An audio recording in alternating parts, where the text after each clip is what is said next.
و با رجوع به قانون دشمنان خارجی 1798 به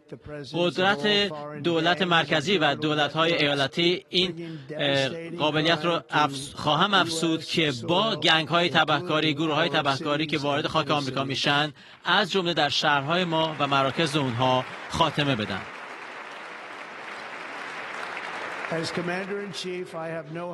به عنوان فرمانده کل قوا مسئولیتی بالاتر از این ندارم که از کشورمون دفاع کنم در برابر تهدید تجاوز و این دقیقاً کاری است که خواهم کرد در سطحی که هرگز کسی تا به اینجا ندیده باشه و بعد به همه اعضای کابینم مأموریت خواهم داد که نیروهایی که در اختیار دارن استفاده کنن برای شکست دادن